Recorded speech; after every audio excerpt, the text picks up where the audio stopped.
Oke, terima kasih. Saya ucapkan sebelumnya kepada seluruh informan yang datang hari ini untuk melakukan kegiatan FGD Forum Group Discussion di Pape Hotel JWBK Cikarang 18 November 2023. Dan saya sangat senang bisa memfasilitasi percakapan kita tentang tren digital payment and digital economy ini. Oke, untuk itu saya mohon izin kepada para informan untuk memperkenalkan diri. Dimulai dari yang pertama untuk Ibu Fania Chandra Jaya. Baik, terima kasih. Perkenalkan, nama saya Fania Chandra Jaya. Saya adalah salah satu mahasiswa di MMTech, Management of Technology di Presiden University, dan saya juga adalah S1 waktu itu di Presiden University sama jurusan hubungan internasional. Dan untuk pada hari ini saya memenuhi undangan dari adanya FGD yang diadakan di Murita. Terima kasih. Ya, baik, terima kasih Ibu Fania Chandra Jaya. Kasih tepuk tangannya dong. Aziz, dan saya bekerja di bidang manufaktur alat berat heavy equipment, dan kebetulan saya di bagian manajemen produksi. Saya pengguna dan pecinta digital payment. Terima kasih. Oke, kasih tepuk tangan. Terima kasih Bapak Aziz, dan selanjutnya silahkan memperkenalkan diri. Terima kasih atas waktunya. Assalamualaikum warahmatullahi wabarakatuh. Perkenalkan, nama saya Indah. Saya bekerja sebagai influencer dan memiliki bisnis di e-commerce, dan saya juga pengguna digital seperti uang tunai atau kartu kredit. Tetapi sekarang lebih beralih ke penggunaan mobile banking, QR code, peer-to-peer payment, dan cryptocurrency. Yaitu untuk QR code sendiri semakin banyak digunakan di berbagai tempat usaha, di mana pengguna dapat membayar dengan men-scan QR code yang terhubung dengan aplikasi wallet atau aplikasi perbankan mereka. Jadi untuk tren ini mempunyai dalam melakukan transaksi pembayaran. Namun tantangan yang perlu diatasi adalah peningkatan kesadaran dan pemahaman masyarakat mengenai penggunaan teknologi ini, serta perlunya infrastruktur yang memadai untuk mendukung penggunaan digital payment di seluruh wilayah Indonesia. Oke, untuk memulai diskusi ini, saya akan memberikan beberapa pertanyaan kepada informan. Silahkan informan yang akan menjawab, saya akan berikan kesempatan. Tidak harus semuanya menjawab ya. Dalam pertanyaan ini saya akan kasih 3 pertanyaan ya dalam topik digital payment trend dan digital economy ini. Untuk pertanyaan yang pertama, menurut Anda, mengapa digital payment menjadi tren dan semakin populer dalam masyarakat saat ini? Oke, dipersilahkan untuk yang akan menjawab. Baik, mohon izin untuk menyampaikan pendapat mengenai digital payment ya. Yang pertama, karena kita sudah memasuki di mana era ini semua era digitalisasi. Semua percepatan komunikasi dan juga payment tentunya semua serba digital seperti yang sudah dijelaskan tadi oleh Bu Rita. Kenapa? Karena sekarang itu adalah zamannya untuk Gen Z. Gen Z di sini semua ingin hal-hal yang serba instan, serba mudah. Jadi tidak pernah membawa dompet kemana-mana, semua by phone. Iya, jadi semua menggunakan telepon genggam, di mana kita bisa akses semuanya dari telepon genggam, bisa melakukan payment sebanyak-banyaknya dari telepon genggam. Bahkan mau ratusan juta sampai miliaran pun bisa menggunakan telepon genggam. Gitu. Jadi mengapa? Karena convenience, mempermudah, fleksibel, gitu. Mungkin cukup dari saya. Terima kasih. Oke, baik, terima kasih atas sanggahan dari informan kita, Ibu Pania Chandra Jaya. Terima kasih atas jawabannya. Dilanjut yang akan menjawab informan kedua.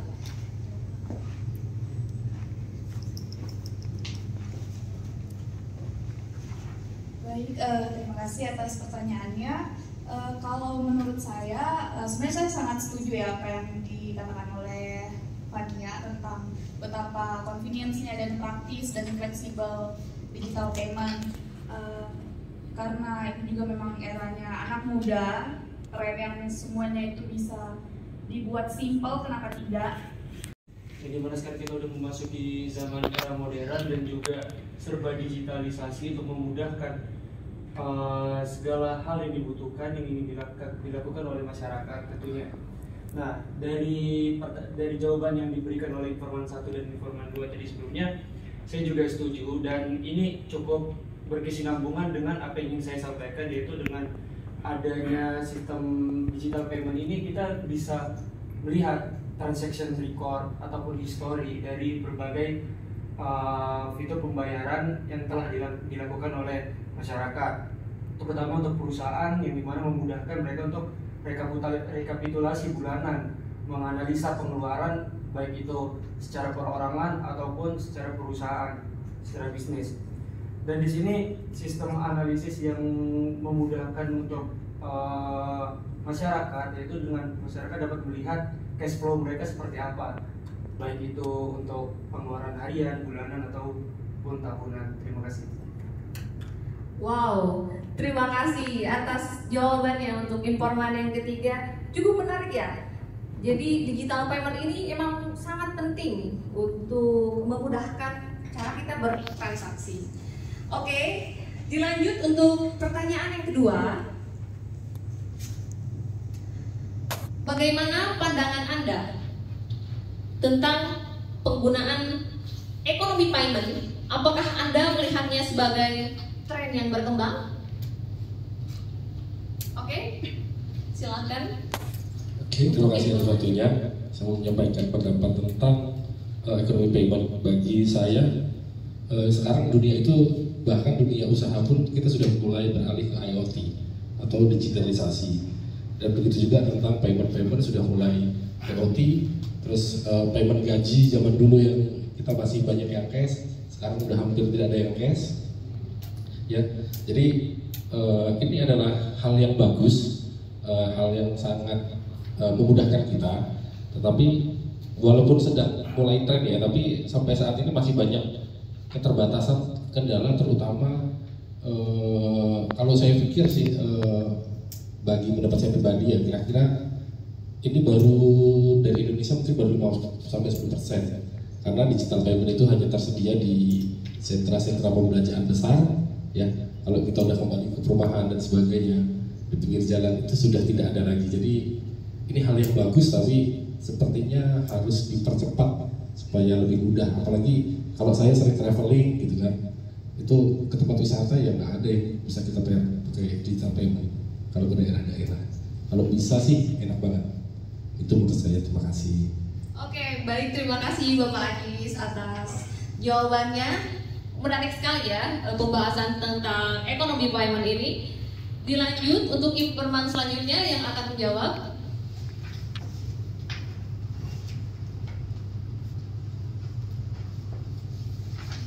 Terima kasih Frida. Ya, saya setuju ya. Ekonomi payment seperti kripto memberikan inovasi baru dalam sistem pembayaran, terlebih lagi dengan semakin berkembangnya bisnis online. Ekonomi payment menjadi pilihan menarik dalam melakukan transaksi seperti itu. Dan tadi ya kata Pak Aziz kan belum di jalanan-jalanan gitu ya. Untuk saya sendiri di perumahan sekarang sudah banyak memakai digital untuk pembayaran via online, itu udah banyak. Terima kasih. Oke, baik. Terima kasih Ibu Monisa atas jawabannya. Betul, memang ekonomi payment ini sangat memudahkan kita ya. Sangat familiar sekarang untuk di masyarakat. Untuk informasi selanjutnya yang akan menjawab, saya persilahkan. Terima kasih Bu Rita. Saya setuju dengan adanya payment digital. Ekonomi payment juga memberikan fleksibilitas dan dalam berinteraksi internasional. Kita mentransfer uang dengan cepat dan efisien tanpa kendala kurs mata uang. Contohnya seperti saya yang berjualan secara offline tentu saja sangat-sangat mempermudah dengan adanya pembayaran digital. Selain mengefisiensi waktu, juga membantu untuk mempermudah apabila ada pembeli yang melakukan pembayaran dengan cash, kita tidak perlu pusing-pusing untuk menyediakan uang kembali. Terima kasih. Oke, baik, terima kasih informan Bu Lina ya atas jawaban dan sanggahannya. Itulah penjelasan dari informan mengenai ekonomi payment yang sangat bermanfaat di berbagai sektor dan kalangan masyarakat. Oke, kita dilanjut untuk pertanyaan yang ketiga. Dalam penggunaan digital payment, apa yang menjadi kelebihan dan kekurangan menurut Anda? Saya persilahkan untuk informan. Terima kasih. Kelebihan digital payment adalah kemudahan dan kecepatan dalam bertransaksi. Tetapi beberapa orang mungkin khawatir akan keamanan dan data pribadinya. Nah, contoh nih kemudahannya, kita mau bawa cash, gitu kan? ATM lagi kosong, kita bisa menggunakan QRIS, gitu kan? Atau mungkin debit segala macam. Nah, tapi kekurangannya belum semuanya menggunakan ya sesuai yang Pak Jis bilang ya, istilahnya yang di pelosok-pelosok itu kan masih belum ada. Dan ada beberapa aplikasi pun itu setiap kita transaksi itu justru muncul di feed teman kita. Jadi kita mau bertransaksi lewat aplikasi itu pun justru kita ketahuan transaksinya apa aja gitu. Itu sih kekurangannya sih. Terima kasih. Oke, terima kasih Bapak Arfi atas tanggapan dan sanggahannya. Oke, itulah penjelasan dari Bapak Arfi mengenai kelebihan dan kekurangan ya menggunakan digital payment. Oke, untuk informasi selanjutnya saya persilahkan.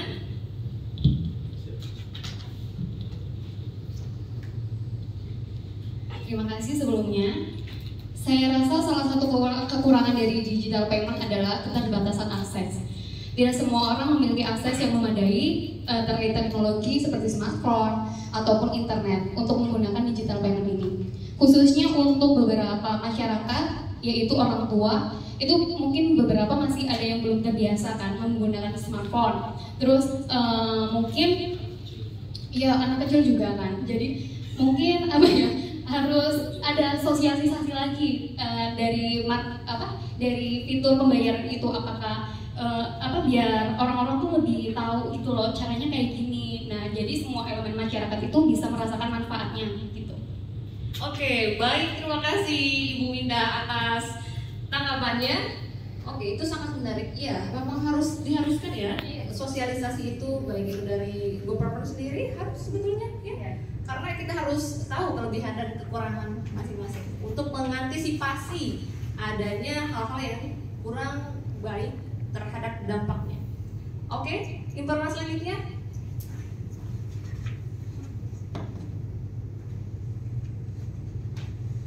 Ya, kalau misalnya menurut saya ini urgensinya itu lebih kepada bagaimana masyarakat bisa mendapatkan akses. Yang pertama itu, lalu yang kedua bagaimana masyarakat bisa menggunakan akses tersebut.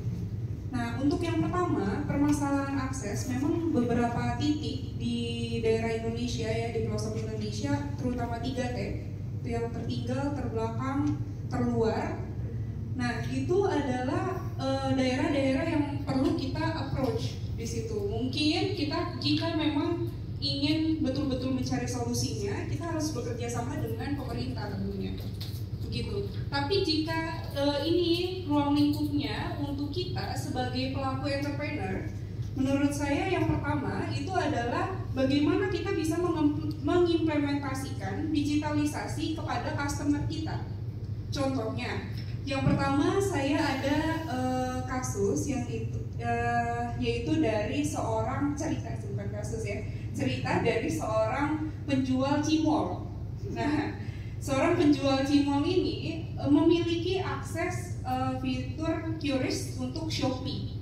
Nah, jadi di saat anak-anak tidak membawa uang cash, nah beliau dengan fitur itu bisa juga mengajak pedagang-pedagang yang lain. Akhirnya ya udah bayar dulu, nanti pedagang cimol tersebut bayar ke yang lain dalam bentuk cash gitu. Nah, lama-lama dari adanya satu contoh lalu akan mengalir ke yang lain. Nanti akhirnya dari satu pedagang karena ingin, oh ternyata enak juga, mudah juga ya caranya, akhirnya dia mencoba bertanya bagaimana caranya untuk mengaktifkan fitur tersebut, bekerja sama dengan Shopee seperti itu.